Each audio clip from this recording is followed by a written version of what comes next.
Welcome, dear viewers. Today, as a part of our studio activity, we are going to analyze one sequence from the movie John Wick Chapter 4. And in traditional action cinema, tension is typically manufactured through rapid decoupage, fast-paced editing, and subjective eye-level framing, designed to force spectators directly into the chaos.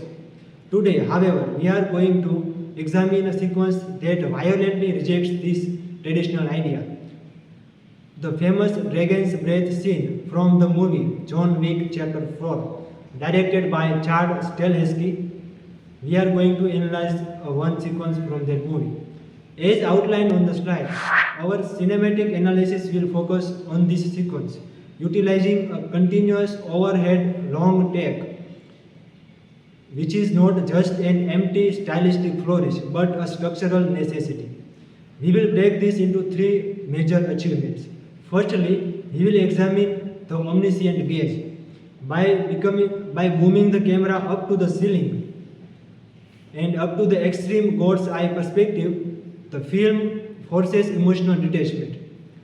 It transforms a visceral human cycle or violence into a top-down video game or spatial game board, heavily referencing lucid cinema and video game topography.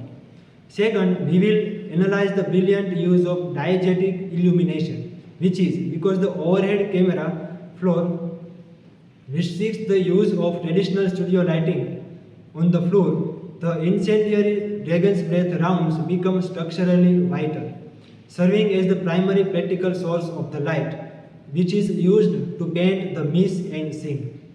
Finally, we will examine the planned sequence, which is the main sequence of this movie. By executing this complex choreography as an unbroken, long take, the camera preserves the true physical and temporal reality of protagonist's exhaustion, entirely removing the cinematic net of this edit. Let's transition into this masterpiece in motion. Transitions into an unbroken, omniscient God's eye view. Notice how this drastic shift in perspective forces immediate emotional detachment. We are no longer experiencing the kinetic terror of the fight alongside the protagonist. We are clinically observing its architecture from above. The camera glides smoothly over the walls, creating a stark contrast between the mechanical perfection of the lenses and the desperate human struggle happening on the floor beneath it. By adopting this extreme high-angle tracking shot, the film enters the realm of what media theorists call lucid cinema. Cinema that intentionally mimics the spatial topography and mechanics of a video game. Specifically, this frames the action like a top-down shooter. In standard cinema, walls block our vision. Here, the overhead angle grants the spectator total spatial awareness. We can see the enemies accumulating the adjacent rooms before the protagonist does.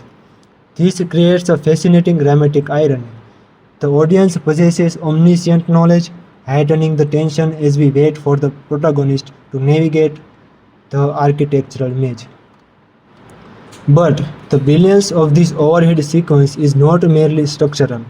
It is a masterclass in practical lighting, because the camera is looking straight down, pressing the protagonist through a labyrinth of collapsing ceilings and open doorways. The cinematographer cannot rely on traditional studio lights. They must have to use something else, otherwise they would be visible in the frame. The solution is the weapon itself. Stahelski arms Wick with a shotgun firing incendiary shotguns and Dragon's Breath rounds. In this sequence, the weapon ceases to be just a tool of destruction and becomes the primary source of diegetic illumination. Each time Wick pulls the trigger, the explosive magnesium flash momentarily paints the miss and scene, revealing the spatial geography of the room and the positioning of the enemies within the shadows. The violence is structurally necessary to light the frame. The protagonist must literally shoot his way through the darkness to make the diegesis visible to the spectator. Finally, we must analyze the temporal integrity of the shot. The sequence is executed as planned sequence, a continuous, unbroken long take. The great realist theorist André Bazin argued that the continuous take preserves the true spatial and temporal reality of an event. When you remove the cut, you remove the cinematic safety net. By maintaining this unbroken spatial contiguity, the camera highlights the kinetic exhaustion of the scene, without the cognitive relief of an edit. The spectator is forced to endure the real-time logistical reality of the choreography. We watch Wick stumble, retreat, and crucially pause to scavenge for ammunition and reload. The smooth mechanical glide of the overhead camera acts as a stark counterpart to the desperate, grueling human extortion happening on the floor beneath it. Ultimately, the overhead sequence in John Wick Chapter 4 proves that experimental camera angles in action cinema need not be empty stylistic flourishes. By stripping away the subjectivity of the cut, utilizing weapons as diegetic lighting, and forcing the spectator to observe the unbroken geometry of survival, the film elevates the modern blockbuster into a rigorous study of spatial and temporal mechanics. Thank you everyone for being with me and providing your time and patience.